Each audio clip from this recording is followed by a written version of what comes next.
Before we start, this episode of Gayish features frank discussion and even jokes about bullying and the impacts of bullying, including suicide. If that is something you'd prefer not to hear, or if there's any possibility that will be a trigger for you in any way, we suggest you please skip this week's show. If you or anyone you know is the victim of bullying, there are resources listed on our website at gayishpodcast.com/help.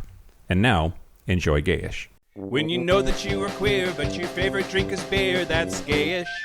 You can bottom without stopping, but you can't stand going shopping, that's gayish. Oh, gayish, you're probably gayish. Well, life's just too short for narrow stereotypes, so it's gayish. We're also gayish. It's Gayish with Mike and Kyle. Hello, everyone in the podcast universe. This is Gayish. The podcast that's fast with ash and full of cash. Those were words. I think I knew most of them. Okay. I don't know what it means. I mean, if you don't know what it means, I'm not going to tell you. Shut up, Kyle. You shut up, Mike. I'm Mike Johnson. I'm Kyle Getz. We're here to bridge the gap between sexuality and actuality. And sometimes today, you just got to do an intro and you got to say something. And so I did that. 100%. Absolutely. Hey, if you want to write in the podcast that ideas, feel free to do so. 474 of them, and you're out. You're done. Out. I think this may be the last one I have on my list, so I don't know. We're going to talk about bullying. We're going to talk about bullying. Shut up, Kyle. Okay. I get what's happening now. Yeah, great. But first, I'm having an erection now. Oh. Don't bully me, I'll come. Yeah, exactly. Great. Okay, great. But first, we have 100 words. We do. So at a certain level of Patreon, if you send in 100 words, I will say them. It's also lovingly known as the Use Mike's Whole benefit. Mm-hmm. And this week we have 100 words from Trent. Here we go. In 2017, 2023, and currently, I have come face to face with testicular cancer. Through various surgeries, chemotherapy, and statistical odds in my favor, I still now face full testicular resection. Regardless, I feel fortunate to have had access to the medicine and insurance to care for myself the better half of this last decade. My wish for everyone is to feel up your balls. Do it often and get intimate with your own body. After that, feel your bro's balls, or your husband, or the other significant testicle haver in your life. If you notice a lump or something that changed from last time, schedule a doctor's appointment. No doubt this diagnosis is scary, but it is also one of the most survivable types of cancer when treated, and, if needed, regular medicine can help you retain sexual function. Thank you for the note. That's really important. Definitely touch yourself a whole lot. And I love the idea of touching your bros. Just bros feeling up bros' balls. There's nothing gay about that. Yeah. As long as you have your socks on. What? Thanks, Trent. If you want to use my hole and you are paying for it, use it. Yeah. Here it is. Wow. You sound like such a sex worker the way you say that. It's open. Put things in it. Only if you pay. I have feedback I wanted to read. Okay, great. Am I going to cry? No. Am I going to be mad? No. Am I going to be happy? Yeah. Okay, great. Morning, lads. Just writing an appreciation email to you both for your wonderful podcast, which I listen to in the mornings as I cycle to work. That's a brag. You're both hilarious, and I regularly get stared at by confused fellow commuters as I'm cracking up listening to your jokes and beration of dickbag, fuckface, asshole. Also fully crushing on Derek following the Wieners, spelled correctly, episode. Love you both from Spain, Mark. Spain? Mm-hmm. España. Oh, my God. I don't think we read enough positive things that people write in. We read corrections and mean things that people say, but I just wanted to read something nice to get us started on a good note before this episode about bullying. Yeah. Thanks, Kyle. Yeah, no problem. People do like us. People do sometimes. Sometimes people do like us. When they're paying attention. Sometimes if you pay too much attention, you hate us. But, you know, which is fine. It's fine. It's complicated. Podcast doesn't have to be for you. Parasocial relationships are still relationships. Yeah, yeah. The last thing before we get to the news. Oh, yeah. It's almost Patreon happy hour time. Hey, are you happy? Are you happy? Whether you are or not, this should help. Oh, yeah. Is it an hour where you are? Probably. Then that means the Patreon happy hour is coming up. It is up. a Patreon happy 2 hour mostly. That's usually. true. Like yeah. It is on Wednesday. Wednesday? It's a combination of Wednesday and February. Wednesday, February. It's on Wednesday, February 4th at 6 p.m. Pacific, 9 p.m. Eastern. Join us, and we're going to have a lot of fun. You can join if anyone at any level of Patreon gets to join. So if you want to just give us $2 for 1 month to join and then cancel right away, you're welcome to do that. Absolutely. The Zoom link, it's on Zoom, will go out on the Patreon app that morning. Or the Patreon website. Or the Patreon website. You're right. That morning. So look for that, and excited to hang out with all you sons of bitches. Yeah, it's gonna be fun. And now, the news. Shut your mouth hole. It's time for your ear holes. News. Oh, Kyle. Oh, Mike, what? Well, so it's January, and that means we now get like all of the surveys and stats and reports on how fucked up 2025 was. Oh, God. And one of them that I thought was worth sharing is the annual LGBTQ plus community survey from the Human Rights Campaign. Mm-hmm.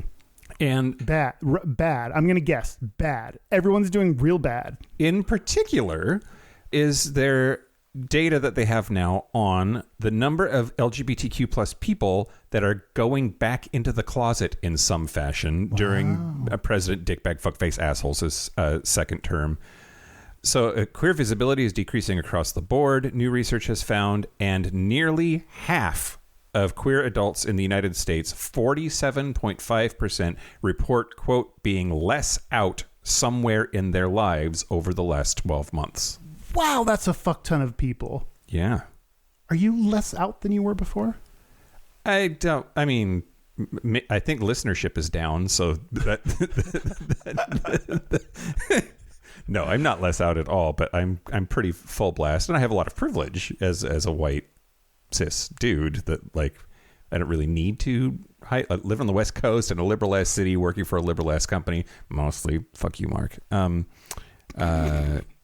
So, but like I don't have that much reason to worry. Are you? Yeah, no, I think I'm more out this year because I was out at my last job, but like not very active, like verbally. And my current job, I get to be like super gay and talk about super gay stuff with my boss because he's also gay. Like everybody's gay at this company. So yeah, at work, I'm very much more out than I was before. Dipping your ink in the company well, are we? I am absolutely not doing that.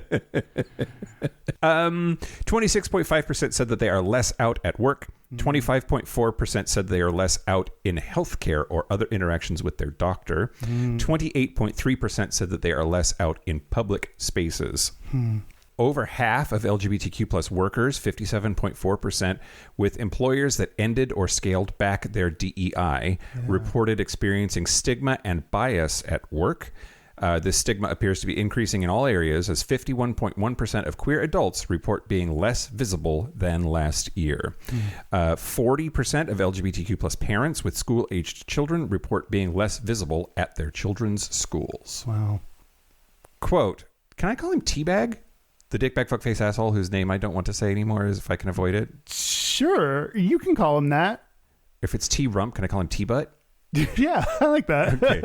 T-Butt and his allies made T-Ass and his allies made no secret about their plans. They laid it all out for us to see in Project 2025, HRC President Kelly Robinson said in a statement. Quote, over the past year, his administration has pushed forward efforts to eliminate civil rights protections for LGBTQ plus Americans with funding cuts, regulatory changes, and bullying from the bully pulpit. Now LGBTQ plus Americans are deeply hurting. On theme, Mike. Wow. So impressed. Hey, Kyle. Hey, Mike. I didn't read that quote before I read it just now, so I didn't know. This is when you just take the credit. Just lay back and take it. Like, you don't need to tell us that. I share too much. I know. I'm my mother's child. Okay. This is why you have a podcast. News the second? Yeah, that was sad. Sure, let's do it. Great. So I figured out another way to put heated rivalry into the news, Kyle. Okay. So gay hockey rivals to lovers show heated rivalry is all anyone can talk about. And for fans... My straight friend Doug Ankoviak did not know about heated rivalry. So I think it's among a certain audience. It's all we can talk about. Well, okay. I almost did this story instead of this story, but apparently, like, the commissioner of the National Hockey League binged heated rivalry. Oh. He was like, people keep asking me about this shit about my sport. I need to fucking know what's going on, I guess. Anyway, so the show is an adaptation of Rachel Reed's Game Changers novel series. It follows two professional hockey players, Ilya Rozanov and Shane Hollander, who are rivals on the ice but lovers between the sheets. It's real life, Kyle. There is a couple who is doing exactly that.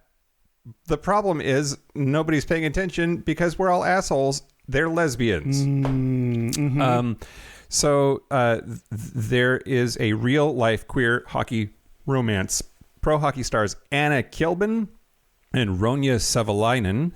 They are going to be there together. They are engaged to be married and will play on different teams in the Professional Women's Hockey League and will face off against each other at the Winter Olympics in northeastern Italy. Swedish star Kilbin is defenseman for the Toronto Scepters, while Finnish player Savalainen is a defenseman for Ottawa Charge. They are absolutely fucking adorable. Their like pictures from their engagement are heartwarming and beautiful, but also I thought this was funny. Back in 2024, Savalainen confirmed that love does not get in the way of their competition, saying of playing against her future wife, quote, "I don't care who's in front of me. If it's going to be her, I'm going to hit her. We can take it up after the game." Wow. I don't know. You don't know what? It's weird to hit your wife. I'm going to go ahead and say it. But it's okay because it's hockey. I don't know. Sports are weird to me. Well, she added, quote, "When you play, you just play. You don't really think about who's there. You're friends after. On the ice, she's my enemy. That's how it goes." Wow. I don't know. I think I might treat my significant other differently, even if it was, I don't know that I would have any other option because I'm like, my emotions drive a lot of me. So I think it'd be hard to like turn that part of my brain off. My boyfriend would knock me to the ground and yell, "Stay down, bitch." So everyone takes different kinds, I guess. Yeah, I guess so. Wow. Congrats, you two. Yeah. Enjoy the Olympics. I hope your sex is as hot as heated rivalry. News the last, Kyle. Yeah. This is fantastic. Okay. Bonjibon is a merchant. Okay. Who has been formally asked by the Pentagon, the head of the United States military industrial complex, to stop sending butt plugs to soldiers in Bahrain. Okay. Am I on the side of the Pentagon? So far I am, which is atypical. Well, but go ahead. So in a video posted on TikTok, Grace Bennett, who's co-founder of the Canadian online store Bonjibon, claimed that she received 2 letters with the Department of Defense seal in the upper left-hand corner, expressing annoyance at her taking orders for toys and sending them to a naval base in the Middle East. The letters, which were allegedly sent by the U.S. Naval Forces Central Command Fleet Logistics Center in Bahrain, states that such toys are illegal in that country, where same-sex marriage remains banned, and although gay activity is not explicitly prohibited, it may be considered by some as immoral. One line from the letter described the, quote, "spicy toys" as, quote, "posing an immediate danger to life or limb or an immediate and substantial danger to property." Yeah, that's the most high-risk butt plug you get in the mail. But here's the thing. It's not this bitch's fault. If you have butt pirate soldiers in Bahrain and they aren't allowed to fuck each other, they still might need toys. Yeah. Like, what? It is not her fault. She's doing a service. I salute you keeping our troops happy. And you're not even American. You're Canadian. You're doing God's work from Canada. So it's just individuals are ordering butt plugs and they are just fulfilling those orders? Correct. Oh, I mean... Correct. She responded, "I'm crying. One person commented on the TikTok, quote, "I'm crying. My Navy X is stationed over in Bahrain." And Bennett responded in all caps, "Tell them to stop ordering their butt plugs from us." Yeah. Are women allowed to have vibrators in, like... So there is a little more context here. The Pentagon specifically talked about 2 different orders that they had issues with, one of which was a butt plug and the other was a vibrator. The gender of the apparent gender based on the name of the customers was not revealed. But Bennett said that the customers were issued refunds. Well, that's good. And yeah. I mean, we like to pretend like our troops are asexual beings that like right. You want to have sex, you're pent up and horny, and you're all like work out all the time, so you're all hot too, like yep, of course you're gonna fuck each other and need toys and stuff, like yep 100%. Also, I don't know if people know this, like if everybody knows this, but like when you write to a soldier, you use their APO, which is just like a number. And then the military figures out where the fuck you are and gets your shit to you. She didn't know it was going to Bahrain. She just knew that a soldier had ordered this thing and shipped it to their APO. So you don't have to know where a soldier is stationed or what they're doing. You just need to know what their APO is, and then the military gets it to them. So it's the military's fault for delivering this package? I don't know if anybody is at fault. I don't know if anybody's at fault, because the soldier could have ordered something via their APO before they were stationed in Bahrain, and then it just takes a long time for shit to happen, and so then the military figured out, oh, he's in Bahrain, here you go. How did they figure out that people were getting butt plugs delivered? Did they look through all your shit before they give it to you? This is a great question. I assume that the military is pretty diligent about knowing about knowing what is going in and out of their bases. I don't know. Hey, you people out there, we have lots of people in the military that listen. Do we? Yeah. Oh, hi.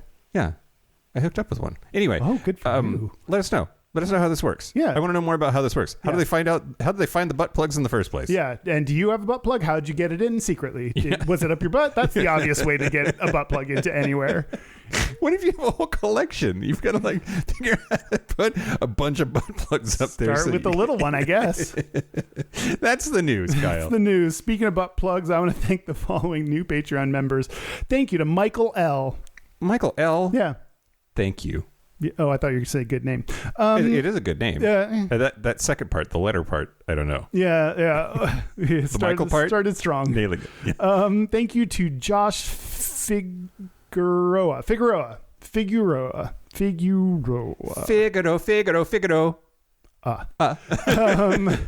And thank you to Nick Thompson. Nick the Dick Thompson. Fantastic. Oh, isn't that a football player? I don't know. I'm pretty sure Doug reminded me that he had to tell me about Nick the Dick. I think that's a football player. Doug, text me and remind me. Oh, yeah. What? Yes, I do remember this. Okay. Yes. He turned out to be like a dickbag fuckface asshole. Oh, did he? Yeah. I forget that part. I just remember the nickname. Yeah. Anyway. I hope you have a gigantic penis, Nick the Dick Thompson. If you want ad-free episodes a day early, if you want me to say your name, if you want to use Mike's hole, if you want to... It's right here. It's right here. Use it. Then, and if you want to join the Patreon happy hour, go to patreon.com/gayish podcast. Do it. Do you want to talk about bullying? No, fuck you pussy ass bitch. Yes, let's talk about bullying. Kyle. Okay, why are we talking about bullying? I don't know. You wanted to talk about it. I suggested this, and that is because the week this comes out, it is no name calling week. No name calling week. I will fail. You've already failed. Plus, you are going to keep failing because we have an entire award around name calling someone. That's true. Yes. Like the award is name calling, specifically and intentionally. Also, unless there's a further explanation that you're about to give, your name is Kyle, and I will call you that. Is that name? Oh God. Okay. Everyone, Kyle hates me sometimes, and I deserve it. Now as an example. For example, now. Okay. Yeah, call me by your no name. This week is observed every third week of January. So this year it's January 19th to 23rd. It is inspired by a young adult novel called The Misfits by James Howe. The main characters of that novel are called names. So they create a political party that runs for student council elections. They are called the No Name Party. They run on a platform based on wiping out name calling. Better than the Know Nothings, which was also a party. But yeah. I don't remember that. They create a no name calling day at school. This inspired the real life week of No Name Calling Week. The first one took place in 2000. Because a day's not good enough? Day's not good enough. We got to remind. I mean, are we working towards No Name Calling Month? I think, yeah, if you keep like to its logical conclusion, it should be No Name Calling Year but we got to raise awareness of it and doing it over the course of a week. Are they going to go straight from week to month, or will there be a No Name Calling fortnight? I don't know. Let's see. The first real No Name Calling Week. Oh, I already said that. Took place in 2004. It was organized by GLSEN, which used to, I'm sure it doesn't anymore, used to stand for the Gay, Lesbian, and Straight Education Network. We all of the names of organizations that started a long time ago just have gay and lesbian, because GUL is easy to form the start of a word. Lots of words start with GUL. But then that leaves out bi and trans and other people. So usually organizations update their name to be like, it doesn't stand for that anymore. Yeah, so, like FFA is no longer Future Farmers of America. It's just FFA. Oh, really? What does it stand for? It doesn't stand for anything. Oh. Like Harry Truman's middle name stood for nothing? It was S. Just S? Yeah. Nothing else? His middle name was S. Wow. Yeah. Huh, that's weird. Okay. I did take my pills today. They apparently did not help. Not working. I love it. So GLSEN organized it with Simon & Schuster Children's Publishing, who I confirmed did publish the book. I didn't know if a random publisher got involved for no reason, but yes, they are the publisher of the book, The Misfits. And Simon & Schuster publishes everything. Oh, really? They're super famous. Didn't publish us. Well, yet. Book number 2. You're probably still gayish. And they also had 40 national partner organizations. So a lot of involvement. Their goal is to focus national attention on the problem of name calling in schools. They also provide tools for educators to use to create dialogue about eliminating name calling. Interestingly, No Name Calling Week seems to have been removed from the GLSEN website. You can find files that are attachments, or not attachments, but like files that they've uploaded to the files section of their website, but it's like not on their main no name calling is not one of their events. Or if you click on the links to No Name Calling Week on the GLSEN website, it leads to a dead link. So maybe it's not No Name Calling Week anymore, but a lot of calendars have picked up on it and are reporting and like show that. That's what I saw when I was looking it up. So I don't know. Maybe it's not No Name Calling Week. I'm not sure. Maybe they had some kind of falling out. I don't know why they would stop doing No Name Calling Week. Words were said. Maybe Donald Trump got into office, and maybe TS got into office, and we decided that this wasn't going to work. I don't know why it's not on the GLSEN website. There's drama underneath that I don't know about, but it may or may not be No Name Calling Week. Okay, it is. Bitch. Thanks, Kyle. Yeah, no problem. You are very kind and gentle person. I doubt you need a week to be reminded. I try not to call people names in general.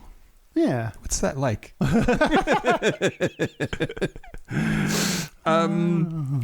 Okay. Well, okay. I do want to talk to you about the history of the word bully. Okay. And a couple of things about bullies. But the word bully is like, I love etymology. Yeah. I can't help it. It's not a surprise.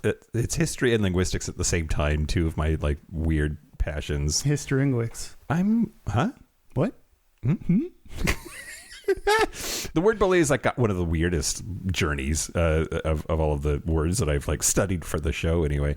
But guess what it originally meant? The very first original meaning of the word bully. Whale penis. That would have been weirder. Okay. than this. It meant sweetheart or lover. Oh. In the 1530s, it was a term of endearment. And there are positive connotations of the word bully that persist. But are there? Yeah, there are. But for the most part, the negative meaning is what we've sort of traveled to as a language. But the earliest recorded use of the word bully appears in this nailed it. When I was like, is Kyle going to be mad if I do etymology? Like this was what made me decide I was going to do it. Not kidding. The earliest recorded use of the word bully appears in a 1548 play titled "A Comedy Concerning the Laws of Nature, Moses and Christ Corrupted by the Sodomites." I mean, can we workshop that name down a little? That's a little wordy for the title of a play. Well, and concerning, because it's Middle English, concerning is spelled CONCERNYNGE. No, I wouldn't know how to say that. Okay, so what are the this sounds like a Jesus Christ Superstar type play. Yeah. The nature, Moses and Christ being corrupted by the Sodomites is what the play. But a character in it says, "quote, it is mine own sweet bully, my own sweet bully," a term of endearment for the character. Shakespeare used the word bully too in a sort of affectionate way. It's kind of like how we would say dude today. For instance, in A Midsummer Night's Dream, Peter Quince greets Nick Bottom with "sweet bully Bottom." Nick Bottom is the name of the person? Yeah. I can't wait till he meets Nick Top. They're going to hit it off so good. Let's see. Yeah, Nick Bottom is a comical character in Shakespeare's A Midsummer Night's Dream, known for his overconfidence, transformation into a donkey, and interactions with the fairy queen Titania. Of course. Wow. What an ass. I hope that I hope the transformation started with his dick. So the positive sense survives in phrases like "bully for you," like Teddy Roosevelt. Any fucking fictionalization of Teddy Roosevelt is going to have him saying "bully, bully," or "bully pulpit." That's another thing that survives. So it transformed from lover or good guy or dude to blusterer to someone who protects a prostitute, sex worker, by 1706, or harasser of weak people by the 1680s. So, and the connecting thread between lover and ruffian goes through pimp. So all roads lead to pimp. All roads lead to pimp. At least some of them. But anyway, so do we call them pimps still? Or is it like sex manager? I don't know. Yeah. I don't know if there's. How do I feel about how does that? I want to know now, Kyle. Oh, do we use the word pimp anymore? Yeah, can we put that on the episode idea list? Pimps. Oh, I think that would be fun. Yeah, I love it. Unless we're not allowed to use that word anymore, in which case, cut all of this, Kyle. Cut everything we've said. Anyway, so yeah, it eventually arrives at like a person who bullies or harasses people who are weaker. And but if you had to guess when the concept of bullying was first researched, systematic research of bullying as a thing that happened in schools. Oh, I think for a long time, we probably just thought it was like toughening them up. And when boys bullied other boys, then boys would be boys. I think we excused it for a very long time. So I think it wasn't until the 90s. It's 1990s. Right. Your logic is sound and absolutely dead on, just a little late, but not by much. Systematic bullying research didn't exist until 1970. Oh, okay. And earlier than I expected. Swedish-Norwegian psychologist Dan Olweus studied 900 boys in Solna, Sweden.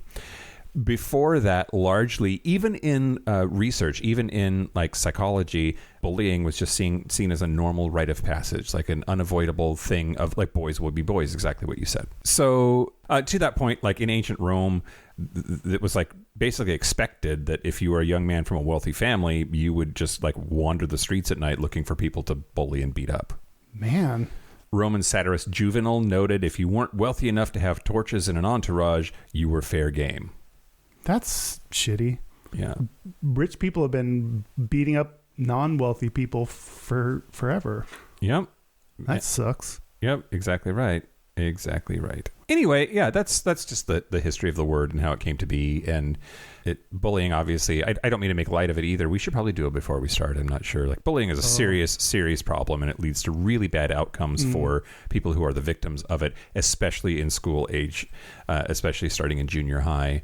Leads to suicide and other bad outcomes. Yeah. So But it is, I found it interesting that like it wasn't always a bad word. Yeah. Yeah. That is interesting. I'm going to talk a little bit more about some of those outcomes because I'm going to tell you about the GATA. Nailed it, Kyle. Yeah. Transition. We did it. That segue is fucking airtight. Like my butthole. The GATA I have is the 2021 National School Climate Survey, which is done by GLSEN. The authors are Joseph G. Kolskew. Wow. Caitlin M. Clark and Leash Menard. The methodology, you're not... No, I'm just... You're just nodding along like a good listener? Yeah, well, you said 2022? 2021. 2021. Okay. Yeah. It's fairly recent. Yeah, fairly recent, but things are probably, like your GATA in the news, like things have probably gotten shittier. Yeah. In the past year, I would imagine. Also, how can you study bullying in 2021 when the fucking kids were locked down, not going to school? There was some GATA that they had on like in-person versus, well, because not everyone didn't go to school. There were some places that just kept school running. Yeah. And they Texas. They had some insight on like online versus in-person bullying. And I think it was like, if you're in person, you're bullied more. Okay. That's the crux of it. They did a survey from April to August 2021 with a sample size of 222,298 students between the ages of 13 and 21. To reach LGBT students, they reached out to LGBT organizations that served LGBT youth. They advertised on social media, including Facebook, Instagram, and Snapchat. So Snapchat, they're hip. They're cool with it. Do you use Snapchat? Just for dicks.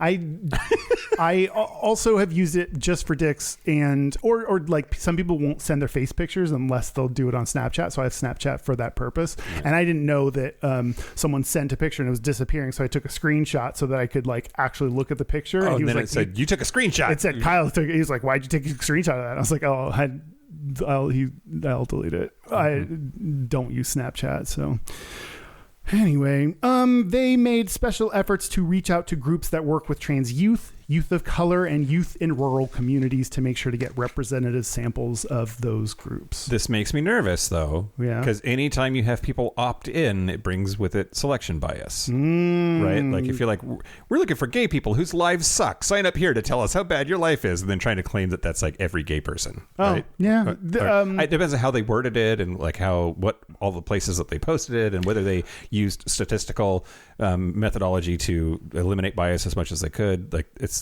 I didn't read about any of that. Great. I mean, why would you? The executive summary they had was 16 pages long. Okay. They need an executive summary because that to me is not an executive summary. That's just the report. Every executive I've ever known like has ADHD, like more than 2 paragraphs ish, and they're checked out. Yep.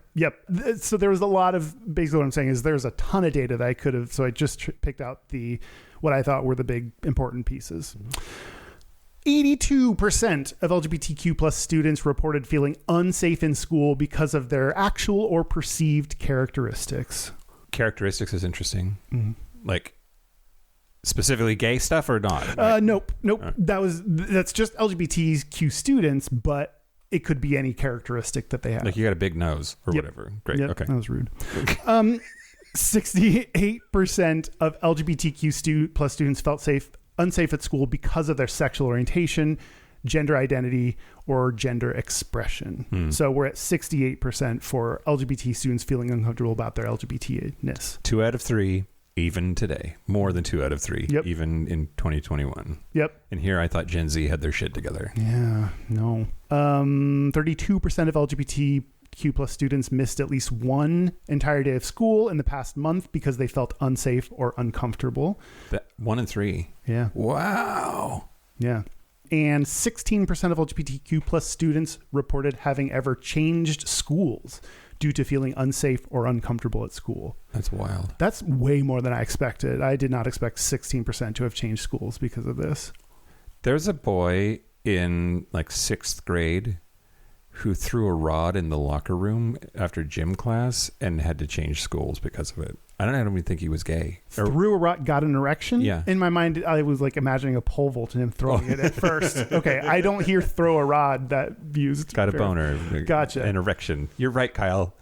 I shouldn't assume that my weird euphemisms are known by everyone. I don't know. Maybe I just am out of the loop. But yeah, he literally had to change school. He got bullied so hard that he had to change schools about it. And again, don't even know if the kid was actually gay or not, but just like he was gay for sure from then on, and it got bad enough that he had to leave. That sucks. Yeah. That's hard. Well, it was. Yeah,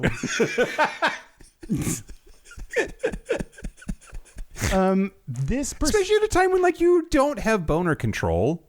Oh yeah, you get boners all the time for nothing. You see the number 2 and you're like, ooh, that's curvy. I love that.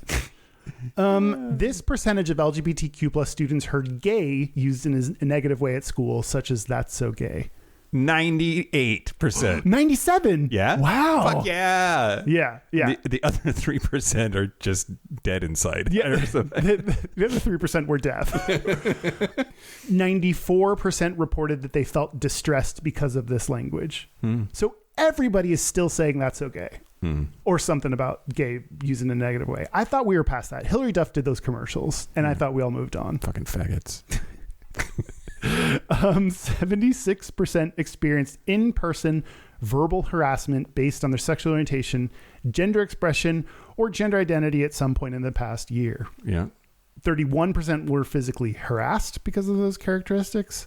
54% were sexually harassed, such as unwanted touching or sexual remarks. Oh, I don't like that. That's, again, way bigger than I expected out of this.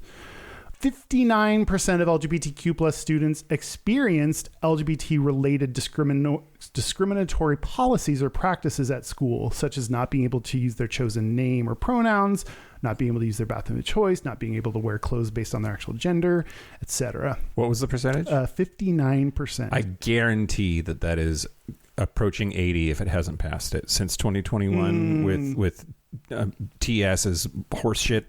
Yeah. The pendulum is swinging. I one of the news stories that I didn't do was about a school district in Virginia who is instituting really intense anti-LGBT policies in anticipation that because their new governor, who's a woman, first female governor in Virginia history, that she's going to try to undo anti-LGBT structures in public education. So they're like basically preemptively discriminating. Well, they're dialing it up to 11 so that when she dials it back, it lands at an 8 instead of, The dumb thing is they're so fucking stupid. They ban pronouns. You don't know what a pronoun is. You could not name a pronoun if you tried. Like your teachers. Fucking English is part of what you're supposed to be teaching people. Exactly. You like. You can't ban pronouns. Right. It just you can't. Yeah, they're just so fucking dumb. I hate it. Anyway, 96% of LGBTQ students could identify at least one staff member supportive of LGBT students at school. You in danger, girl. No, that's good. No, I know, but like if you're that one, if you're the one teacher that accepts the gay kids, like watch out for your job. You're gonna get fired. Exactly.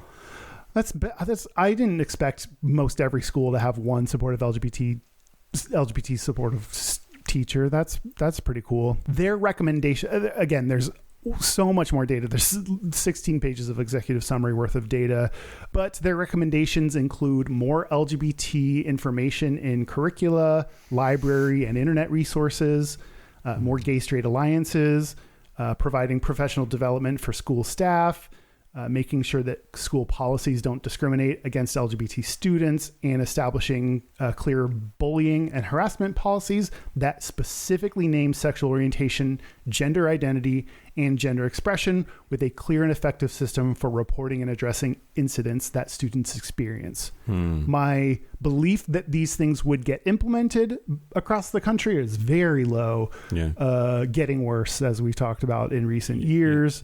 And so maybe I firmly believe that a Democrat is going to take office after TS, and I think that maybe we need some national legislation that helps address non-discrimination or non-bullying or bullying procedures or something at schools. Maybe that would help. Yeah, maybe that would help. I mean, I think it's such a weird, like, intersection of factors when it comes to education, right? Because traditionally, education is a local thing. You've got your local school board that interacts with the city and county and state that they're in, and then states' rights as a tension point with the federal government and the Department of Education, RIP, is sort of the way that federal influence over the way that education is executed in this country, largely through just coercion, right? The Department of Education has a bunch of federal funds and then withholds those funds if states don't toe the line on whatever the agenda is. Yeah. So I think that until something fundamental changes about that structure, and it would take a SCOTUS that doesn't suck, I think, in order to actually make it happen, the federal government can say to Florida all day long, yes, say gay. And Florida will say, no, fuck you. I don't care if you have to take away our money. Mm-hmm. And so then they will. And then those schools will get worse and there will be worse outcomes, all because of the lack of funds. Mm-hmm. And so it's this weird back and forth, right? Of like the new, I agree with you, it'll likely be a Democrat. We'll see if we have elections. We'll take office. We'll have a Secretary of Education that will make a bunch of inroads in doing things the right way. Congress will be supportive with funds, and then all of those funds will be gleefully taken by liberal parts of the country, and the conservative parts of the country will dig in their heels and say, no, fuck you. We'll fuck our kids up if we want to. You keep your checkbook in your ass. Yeah. And then, but exactly the opposite is happening now, right? The government is saying no DEI, you can't say gay, no trans kids, blah, blah, blah. And if you do, we'll cut your funding. That's happening. The state of Washington is currently actively fighting the removal of federal funds over these kinds of issues being instituted at our schools. And I don't know, something's got to give. And we're just talking about education. There's so many other structural, fundamental things about our government that are fucked. But this illustrates one of them pretty profoundly. Yeah. And I mean, another big factor in education, I mean, one of the recommendations was included in curriculum more, is that a big textbook purchaser is Texas, the state of Texas. Mm-hmm. And they tend to be able to influence what is included in textbooks. And that's a hard thing to get around unless there was some superseding, meaning federal level law that required certain information to be taught in schools. Like Texas is never going to require LGBT information to be taught, and just the opposite. Or evolution. God, I remember learning about evolution, and before we started, I think it was in biology or whatever, and my teacher said there are many theories about what happened. There's whatever they call religious, divine theory. There's evolution. We're going to cover evolution. Like she had to do that in Texas to state that we are covering one potential option so that people didn't get pissed off and say, you taught my child evolution. Like, no, we reviewed all the various beliefs, but it's fucked up to think that you have to present it that way rather than like, here is some facts I'm going to tell you. Here's science. Here's what science says. You're in a science class. We're going to learn about what the science says. Yeah. I feel like we need to make a joke or something. We got really serious. Oh yeah. What did the bra say to the hat? I don't know what. You go on ahead. I'll give these two a lift. That was actually. It actually tickled me. Yeah, an unhoused person was like, "Hey, I got a joke for you," and told me that joke and said, "You can have that for free." So thanks. Did you tip him? No. Oh. So it didn't work. No, it worked. I got it for free. Well, okay. What do you got? I want to talk to you about overcompensation. Okay. That the idea that like bullies resort to bullying because they are scared little children on the inside that feel out of control, and they mitigate that feeling by being a dick face. But specifically I want to talk to you about this. I mean, that's a well-studied thing that's actually true. Like goes all the way back to Freud, and that's one of the few things that like has turned out to be he was right about. Oh. But there are a bunch of powerful people throughout history who have been against LGBTQ rights and weaponized their position to like fuck with us and our community, but all while like privately sucking dick the whole time.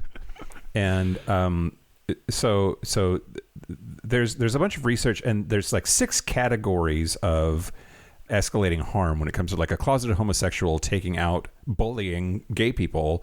There's a bunch of ways that they do it. There's policy disagreement, legislative voting, aggressive rhetoric, institutional harm creation, direct personal targeting, and then criminal behavior. And what we see the most these days is the aggressive rhetoric. Yeah. And but all 6 are considered incredibly harmful to queer people and are employed by bullies and in positions of power. What was like the 4th or 5th one? It was like policies. I didn't understand how that was different than like legislation. Policy disagreement and legislative voting. So like one is the application of policy, but the other is just your voting record in Congress. Okay. So like if Congress votes that like bullying is bad, and you vote no, then you're on record as having voted against the interests of the community. But if there's a policy about like what constitutes bullying under this act and how it's interpreted and then applied by the Department of whatever, that's policy disagreement. Okay, so we got to talk about Roy Cohn. Do you know who Roy Cohn is? No. He was part of the Lavender Scare, and was Joseph McCarthy during McCarthyism was like one of his like attack dogs. And the Lavender Scare portion of McCarthyism, Roy Cohn did it. It was a systematic federal purge. It resulted in an estimated 5,000 to 10,000 people losing their government jobs for suspected homosexuality. Wow. He preferred not to hold hearings in open forums. He favored McCarthy's executive sessions and off-the-record meetings held away from the Capitol to minimize public scrutiny and to question witnesses with relative impunity. That was in quotes. The Deviant's War by Eric Cervini, Sit on My Face, is about a lot of this stuff. Frank Kameny was one of the victims of this effort. Yeah. I wrote a little bit about it in our book. Yeah, you did. Yeah. I read every word that you wrote in our book, Kyle. No, you did. You totally did. Let's see. So there are a bunch of like witch hunt accusations of homosexuality, but a bunch of people actually like lost their jobs because of all of this. And he was just an asshole. Like, New York City had a gay rights bill that they were contemplating in the 50s, and he said, quote, "I believe that homosexual teachers are a grave threat to our children." It's always about the fucking children, right? Yep. And a lot of people who Cohn exposed as homosexuals ultimately committed suicide, which was not uncommon. But Roy Cohn, he died of AIDS in 1986. Oh, wow. He denied he was gay the entire time. He claimed he had liver cancer. But he was super duper gay and boning dudes the whole time that he was doing this bullying from a position of power in the federal government. I wish I could say I don't understand. Well, I did. Like, I was boning dudes while I was saying I wasn't gay to people. So like I get but then I became an adult and then I grew up and I was like excusing it a little bit in my head, but then I was like, but then I like grew up and matured and realized this wasn't going away and realized that I needed to come out. Like he didn't move past the adolescent stage of denial. There's a bunch of cognitive dissonance, and it either resolves or it doesn't. And sometimes it resolves by maturing and having a better perspective on it. Sometimes it's just... Yeah. And we have listeners that are... Well, that's the difference. We have listeners that are older and came out after, some time, but also they didn't attack gay people like this. So, like, they took their gayness and shoved it way down so that no one could see it rather than... rather than spewing out their homophobia. So Roy Cohn's AIDS memorial quilt panel reads simply, quote, "Roy Cohn, bully, coward, victim." Wow. Yeah, because he was a victim too, as much as we, usually that's reserved for just people that are saints, like in our heads. And he was a dickbag fuckface asshole, but is it because are dickbag fuckface assholes born or are they made, Kyle? And was society, to blame for the way that this twisted dickbag fuckface asshole turned out? Yeah, I think society's to blame for being in the closet and his internalized homophobia and his actions he has to be held accountable for. Yeah, I agree with that. Let's talk about George Reckers. He's the co-founder of the Family Council. Wrecker, I barely know her. Right. Co-founder of the Family Research Council, NARTH board member, and paid expert witness. He represents institutionalized anti-gay persecution disguised as professional expertise. So this guy, oh my God. So he did the sissy boy experiment. That's a thing. He was when he was a UCLA doctoral student in the 1970s, Reckers treated 5-year-old Kirk Murphy for gender disturbance, is what they called what this kid had, and used a punishment reward system. So basically, if he did something masculine, he would get blue chips, and if he did something feminine, he would get red chips. And however many red chips he had when he went home, his father would punish him for the number of red chips that he'd received. Oh, God. I want to see what's on the list of things they called feminine. Like, that list is like stereotypes and should be episode topics, every single one of them. Yeah, absolutely. I wonder if I could look. I could see. I mean, it's all been totally fucking debunked and repudiated. But Kirk's mother recalled the beatings were severe. Her husband, quote, spanked him so hard that he had welts up and down his back and on his buttocks. Apparently, Kirk's brother Mark tried to protect him by secretly taking red chips onto his own pile. They were in the same program, and he let me take some of that heat for you. But the kid attempted suicide at age 17. He came out as gay in 1985, but ultimately committed suicide in 2003 at age 38. But Reckers, the guy that made the experiment happen, cited Kirk's case in 17 different academic publications as proof that his therapy worked. How the fuck could you claim that? He continued to do so as recently as 2009. As recently as 2009? Yep. Anderson Cooper confronted him about Kirk's death, and Reckers said it wasn't his fault. Anyway, so the Florida Attorney General paid him $120,000 to testify as an expert witness defending the state's gay adoption ban. His testimony included these gems. Quote, gay parents pose a risk of molesting children. Oh, God. Quote, gay parents are likely to have AIDS, which will harm children. Quote, gay people are mentally unstable. Quote, the adoption ban should be extended to include Native Americans because they are at much higher risk of mental illness and substance abuse. Quote, placing children with gay parents is like placing them with the blind or perhaps Al-Qaeda. Oh, my God.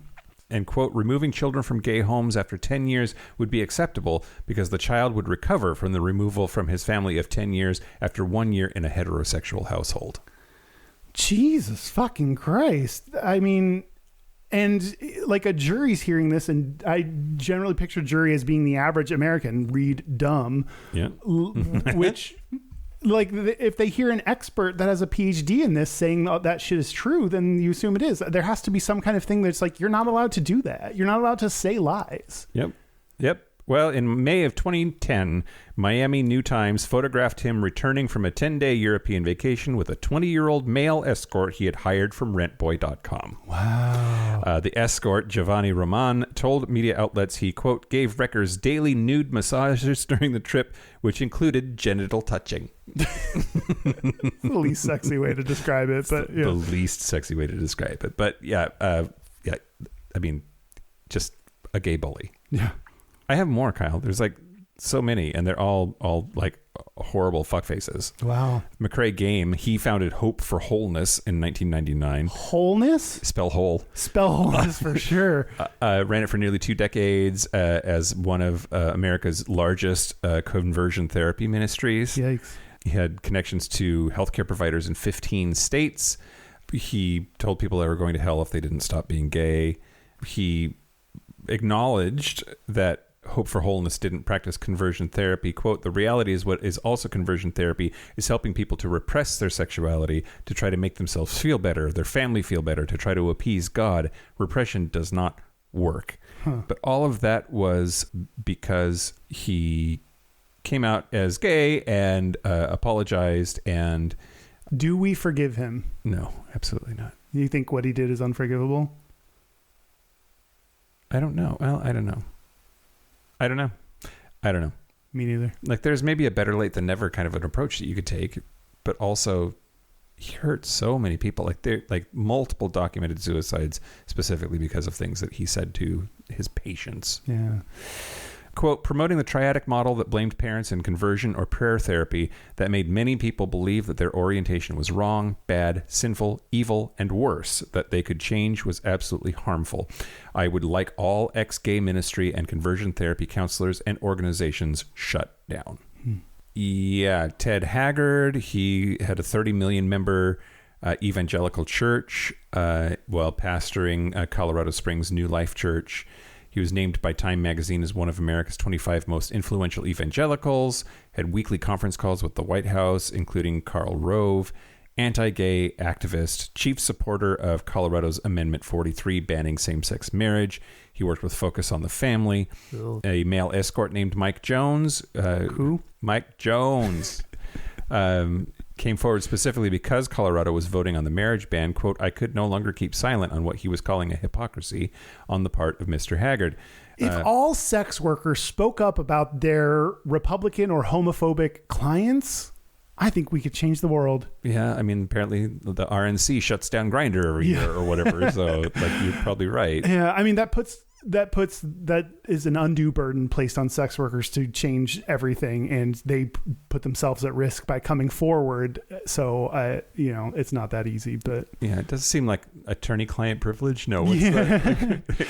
But I think it reaches a point where it moves where it's okay to disclose that information, even though it's kind of seen as like a therapist, like it's seen as a secret, like the greater ask, good. don't tell. Yeah, because that's true. Your therapist can tell the cops if you say, I'm going to murder that motherfucker tomorrow with the hammer that I have in my backpack. Exactly. Like they have an obligation to say something at that point. Yeah. A second accuser, Mike Jones, alleged Haggard had paid him for sex for 3 years and used meth together. A second accuser was a 22-year-old church volunteer named Grant Haas, who said that Haggard had engaged in inappropriate behavior with him, sending sexual text messages and masturbating in front of him in a hotel room. Wow. New Life Church paid that boy a $179,000 settlement under confidentiality terms. Oh, of course. A bunch of politicians. There's the Idaho Congressman Larry Craig, Ed Schrock, who was a Virginia congressman who sponsored the federal marriage amendment. It had a 92% approval rating from the Christian Coalition before audio recordings emerged of him using a gay phone sex chat line. Wow. I wonder what year that was, because 2001 to 2005. Man, that's too late to be using gay phone sex chat lines. And of course, the most, is it okay to think he's hot? Aaron Schock, Illinois congressman from 2009 to 2015, earned a 0 score from the Human Rights Campaign, voted against hate crimes protections, voted against repealing Don't Ask, Don't Tell, and then came out in 2020. My opinion, what I've come to, like, same with the QAnon guy, is the Q shaman or whatever, is that it's okay to think they're hot. Don't promote it by like tweeting about him or like publicly saying positive things about him. You can't, it's hard to control who you think is hot. So just seeing someone hot, like your brain thinks that person's hot, that's okay. Yeah. But we don't need to go promoting him, talking him up, telling people about him on Twitter, like that helps his image and notoriety and everything. And that's what I'm against. Yeah.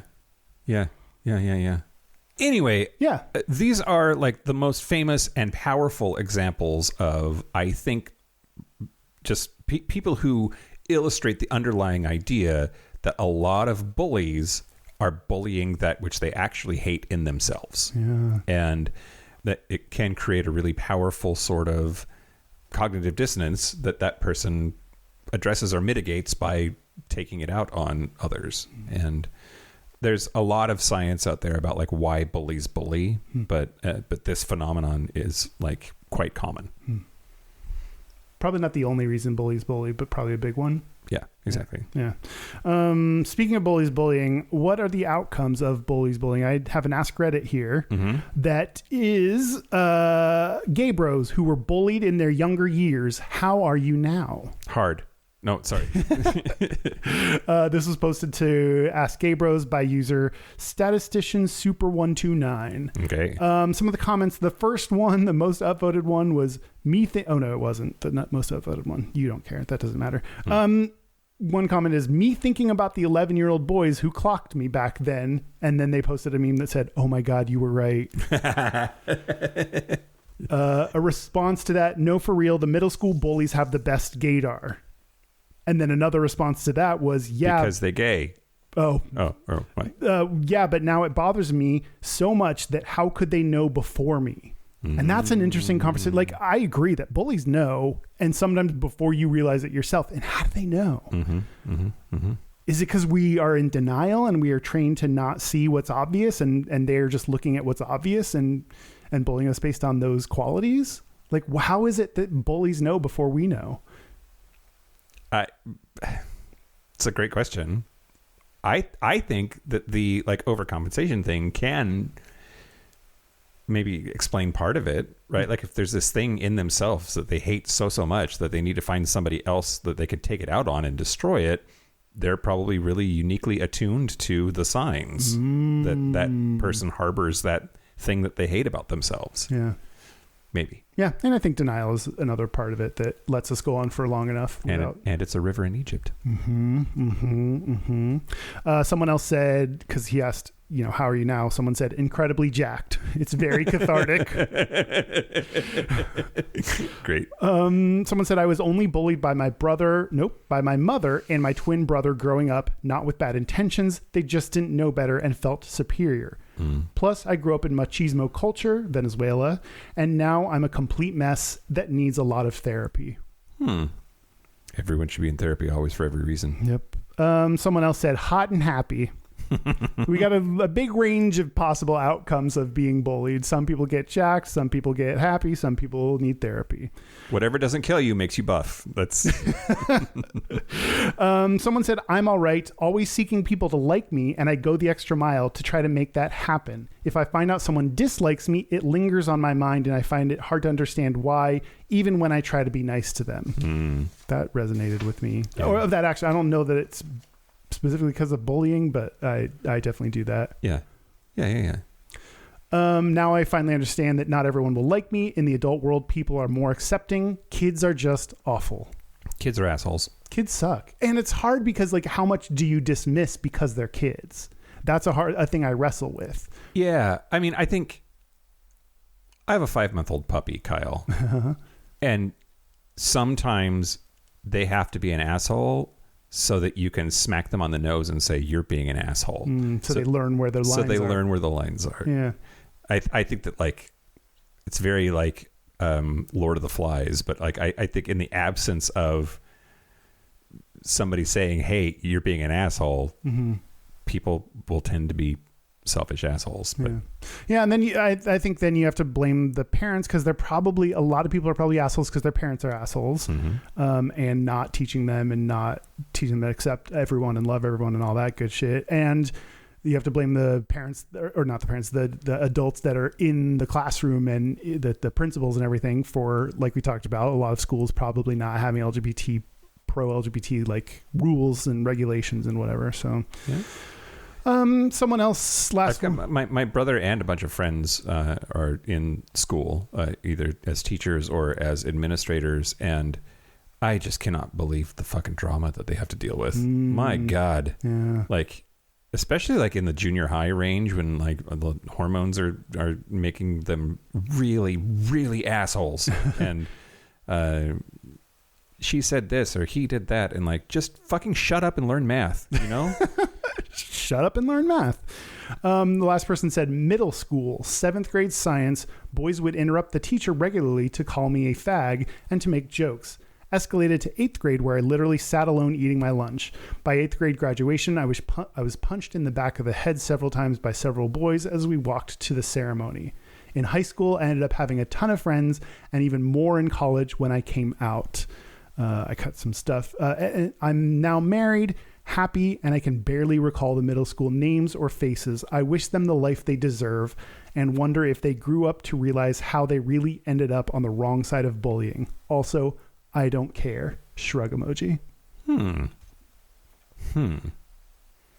mean, not remembering is a sign of trauma that maybe you should... Mike, I don't remember anything. I know. Oh, okay. Yeah, not remembering is like okay, but that's not necessarily meaning that it's healed. Yeah. Yeah. I mean, but what are you going to do now? I guess you go to therapy and try to talk through it and open those wounds and deal with it and learn and grow. Ketamine. Or just do some ketamine. You know what? Ketamine. Yeah, that's us credit. Well, I wanted to end, Kyle, on some just a couple of things about the law. Okay, on the Patreon, we're going to talk about It Gets Better. That's right. We're going to talk about It Gets Better on the Patreon segment, and how like some people don't like it. But bullying laws. So it took 15 and a half years for all 50 states to pass anti-bullying laws after Georgia became the first in 1999 after Columbine. And there's still no federal anti-bullying law at all. In fact, bullying protections at the federal level have been rolled back in a lot of ways, at least in terms of how they're administrated. And a lot of federal law only kicks in when the bullying overlaps with discrimination. Like bullying is okay as long as it's not tied to discrimination also. Like a Title VII category? Yeah, exactly right. Okay. Yeah.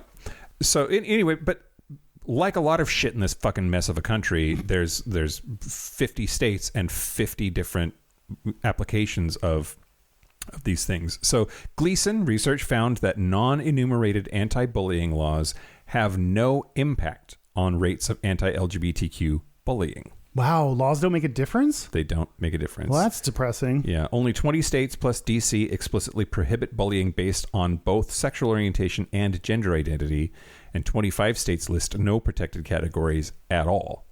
New Jersey's anti-bullying Bill of Rights, passed after Tyler Clements' suicide, is considered the nation's toughest. Every school must have an anti-bullying specialist. Investigations must begin within 24 hours, and schools are literally graded on their anti-bullying performance. That seems good. Yeah, I agree. But they said laws have no impact, so that doesn't matter? But only Nevada and New Jersey actually fund their anti-bullying mandates. The rest are unfunded mandates offering more political hype than substance. Oh, yikes. Okay. But it's laws that just say bullying is bad don't change anything about bullying, or even saying that like there are penalties for bullying. The laws themselves don't matter. The laws that need to be passed are funding anti-bullying specialists and initiatives at the local level. You can't just say bullying is bad, it's illegal now. That does nothing. Yeah. You've got to actually make changes and spend money. Yeah, that makes sense. So Nabozny versus Podlesny in 1996, it's a landmark case. Jamie Nabozny endured a mock rape while 20 classmates watched. The principal told him boys will be boys and said if he continued to be out, the bullying would continue. Wow. He was kicked so severely he needed abdominal surgery. Oh my God. The Seventh Circuit ruled schools violated his 14th Amendment rights, resulting in a $900,000 settlement, the first judicial opinion holding a public school accountable for anti-gay abuse. That's horrifying. Yeah. Yeah, it's horrifying. Salt Lake City banned 46 student clubs rather than allow one gay-straight alliance.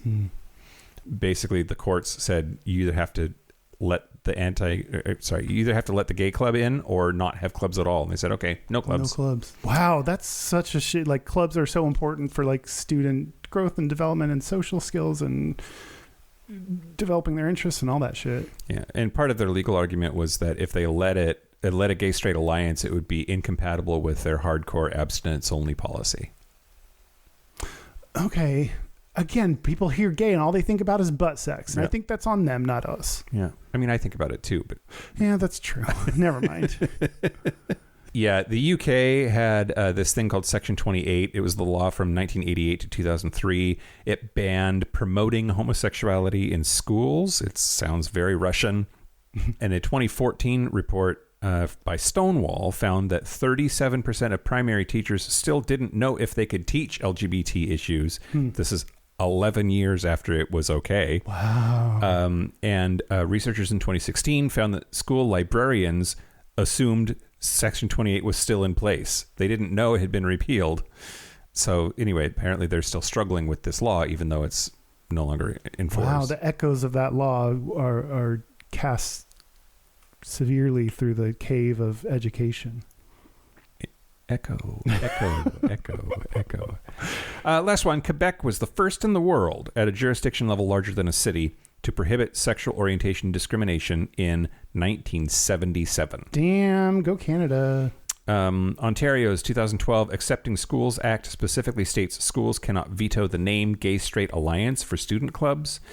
And meanwhile, Japan's 2013 anti-bullying law came after a school initially denied bullying occurred despite student questionnaires showing widespread knowledge of bullying. But that law doesn't address LGBTQ bullying at all. Japan has a long ways to go. Oh. Anyway, that's just some stuff about bullying laws. Were you bullied, Mike? Yeah, I was. Yeah. But not about being gay. Oh, really? Not directly. I wonder if he knew. What were you bullied about? There was a guy who... Do you remember the My Buddy dolls? I feel like I've talked about this before on the show, but it's been a while. Yep, that... My Buddy. I don't know what they look like. They were very big at the time, and he said that I was his My Buddy doll. And he would throw me off of this hill, and because the school was up on a plateau, and the playground was down below, and you had to go down this big hill. This was middle school. And he would throw me down the hill. Then he would haul me back up the hill and throw me off the hill again. Wow. And I was not... He was a wrestler and jacked. I mean, we were sixth graders. He couldn't have been that jacked, but whatever. Like, your lens at the time doesn't matter. He was much larger than me, much physically stronger than I was. And because I skipped kindergarten, everyone was a year older than me. And, but yeah, I was bullied by him, but weirdly liked it. So that's probably that's probably not the best. How did you like it? What do you mean? I think I just liked the attention from a boy I found attractive. Oh. And it all seemed like, I don't know, like I could be manhandled by this boy in front of everybody, and that was okay because it was a bullying situation or something. I don't know. Wow. I need to unpack some of that maybe. Yeah. Has that translated into your adult life of like interest in sexual kinks? I don't think so. Oh, okay. They said, I don't know. I don't know. You don't ask people to like bully you in bed? No. Throw you off hills? No. Okay. No. But that was really it. That was really it. And it wasn't, as far as I know, it wasn't about me being gay. I have wondered if that kid was gay. There was another kid who was also a wrestler who turned out was gay that I was super into. But that's a recent development. But he was really nice. He didn't bully me. I don't know. I don't remember there being bullying in my school about sexual orientation, except for the kid that I mentioned that got an erection. And that was bad enough that he had to leave schools. But me as a victim directly, no, at least not that I remember. How about you though? You said your brother bullied you a little bit. Well, the one thing that I like distinctly remember is, because I forget so much so easily, even nowadays. I remember being on a car ride home with my brother and his friends, and I was like talking a lot, and I think they were laughing, and I thought they were like laughing with me. And then later, when everyone was gone and it was just me and my brother, he said they were calling you fruity. So, I mean, that was like pretty young. I was also, whenever people ask if I was bullied, I always say no, like, but a tiny bit. There was one kid that bullied me enough that I had, like, my mom wrote a letter to the teacher to ask her to like help out. He would like, in gym, we would be doing push-ups and he'd like smash his hand on mine to like hurt me. He'd like try to hurt me. I think I was not, when I, one time was like, stop it, like got assertive. He stopped. I think he thought he was playing and didn't know how to, but was doing it in a way that was like, that physically hurt me. Do you hear that, Zucchini? You got to be nice. Oh no, I woke her up. Oh God. Go back to sleep. Everything's fine. So a little bit, not only a little bit, because I was gay, and like I said, it's only one thing that I can remember. I remember people asking me if I was gay, but I don't remember people treating me as different because of that. So I mean, that in my mind made me realize that people were talking about me behind my back, wondering if I was gay. But I maintained friendships at the time with those people that asked me. There was a gay kid at our school, and I'm sure he was bullied, but I don't know much about that. he was hot then and ended up being like a personal trainer. Is super hot now. Nice. Yeah. Send me his profile. I'll let you know. To that point, rural Washington town in the 80s and 90s, like it was a totally different fucking planet. There were 0 out gay kids. 0 in my school. My friend that I wrote about in the book, I call him Jay in the book. He was only sort of out, and that was at graduation. That like he had any sort of acknowledgement, even though we all knew. But yeah, it was just a different world. I think there's plenty of out gay kids now. I hope that they're not being bullied. I definitely bullied another girl. Yeah. I remember the one thing I did remember is me and a couple friends told her that we had homework when we didn't. Oh.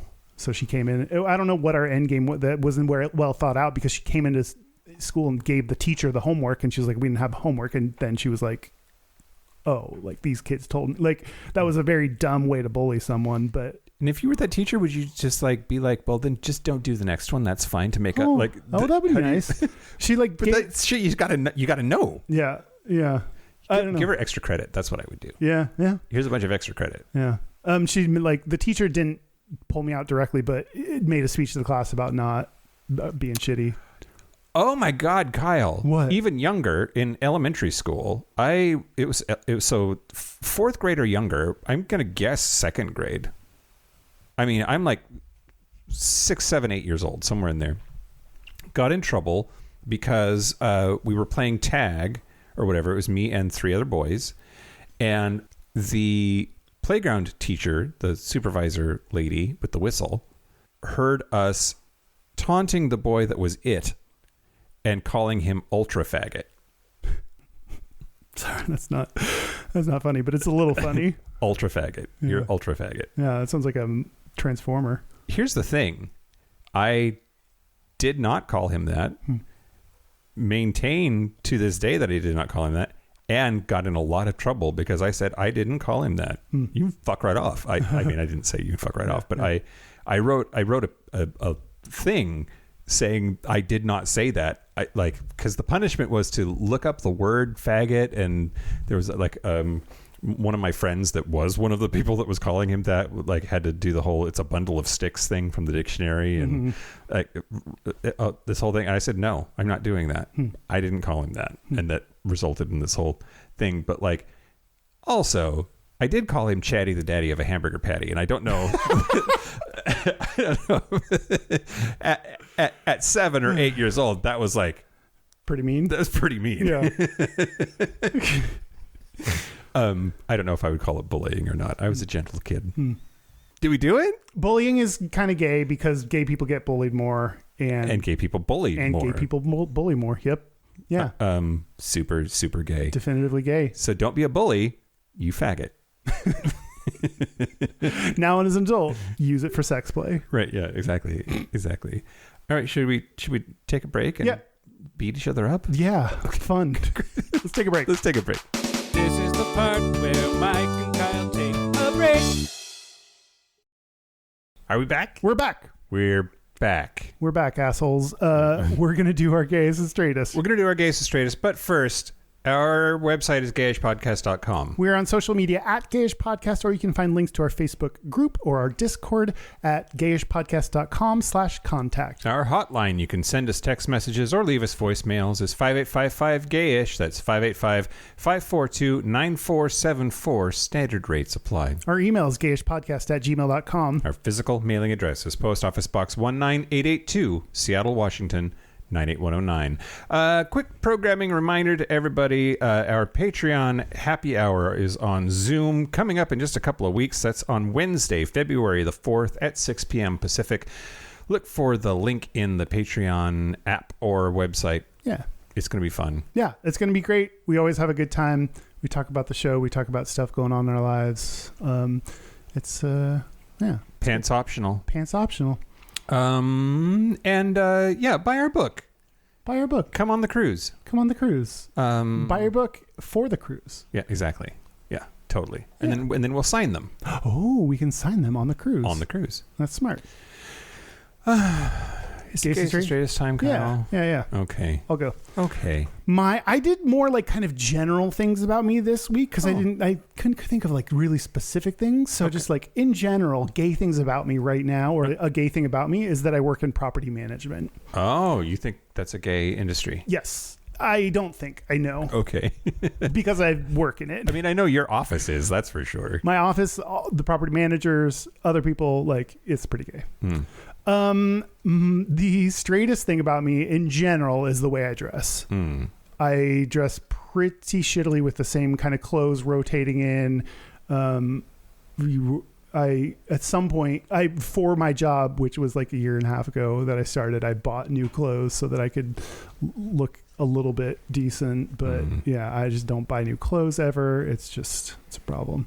I won't say you dress shitty, Kyle. Oh, I dress medium. You do dress kind of straight. Yeah, that's true. But not shitty. Oh, well, thanks. Except your Britney shirt. That's fucking gay. That's very gay. Okay. Well, so my gayest and straightest is a 2 for this week. Ooh, love it. We don't have laundry machines, so we've been going to the laundromat. And this last time, boyfriend went by himself, and so then I was aghast at my gayest, which was because I wait so long to do laundry, I get down to the scrape in the bottom of the barrel of the underwear, and so he had to wash and fold like 6 jock straps. And then but the straightest, I also had apparently worn like the most chewed up, holy mothball looking boxers ever. It was like I couldn't believe that I wore them. But boxers. Yeah. Wow, that's old school. I mean, I don't even know why I have them anymore, but I was desperate. Are you putting them in the trash now that you got them back? No. Oh. Not until we get laundry back, I guess. All right. We have a listener's gayest and straightest? We have a listener's gayest and straightest from Tim. Hey, Mike. Hey, Kyle. Hello, Derek. This is my gayest and straightest. And my gayest has to be, I went on a bit of a kick. I got definitely sucked into one of those rabbit holes of, jock straps and union suits and all that sort of stuff, and spent, more than I should have, but this is holiday presents for me. I'm doing some self-care. That's 100% what that is. Not at all that I think my ass will look cute in that jockstrap. Not at all. Totally different. But the straightest has to be, I am part of a beer advent calendar at work. So I have 24 individually wrapped beers that I don't even know what they all are, and I'm very much looking forward to it. So that's most definitely the straightest. You guys have an amazing day. Keep up the great work, and love all that you do. Stay awesome. Did you say beer calendar at work? A beer advent calendar. Oh, okay. Yeah. Advent. Yeah. Christmas time. Yeah. Thanks, Tim. Thanks, Tim. At first I thought maybe you said bear. Oh, advent calendar, which that's a different. That's different. Yeah, it's very, very different. Kyle, whoa, Mike, should we do a gayish advent calendar? We absolutely should. Can we get our shit together enough to do it by the end of the year? Derek, put that on our list of shit that we love that we're not actually going to do. What would be in the gayish advent calendar? I mean, at least one thing of poppers. Poppers, jock straps. A thing of lube. Condom. Oh. Yeah. Maybe like an empty space where a condom might be. There's just nothing in one of the drawers. Okay. Yeah. But yeah, we got to have 25 of them, right? Because you're supposed to start on December 1st. Yeah. We'll think about that. Okay, yeah, we'll keep brainstorming. Send us your ideas for what's going to go in the gayish advent calendar. Maybe like a little tiny Mike and a little tiny Kyle. Oh, and a little tiny Derek. Oh, that's adorable. Yeah. Yeah. Maybe our book could be one of the things that goes in it. Okay. I'm down. Okay. We'll figure it out. Okay, let's do it. Okay. Well, that's it. That's it. Thank you to... No, don't thank the bullies, Mike. That's bad. Yeah, thanks to the people that have been bullied because you made it through. Yeah. Thanks to people for whom it got better. Yeah. And sorry to those who it didn't. And thank you to our super gap bridgers. Thank you to Jesse. Hi, Jesse. Welcome to this section. Adam Y, Locomotive, Simon Strachey, Kaylee Adams, Kid Oliver, Kobe Gordon, Squoggle, Andrew Bugby, William Bryant, John Crowley, Stephen Porchio, Stossel, Jonathan Montañez, Forrest Nail, Steve Douglas, Explosive Lasagna, Michael Covington, Thomas B, Dusty Sands, A. Coleman, Chris Cacciatorians, and Jerome York. Thank you for your support. Thank you for your money, bitch. That's it. This has been Gayish from the Chris Cacciatorian Studios. I'm Mike Johnson. I'm Kyle Getz. Until next week, be butch, be fabulous, be you. See ya. See you next week.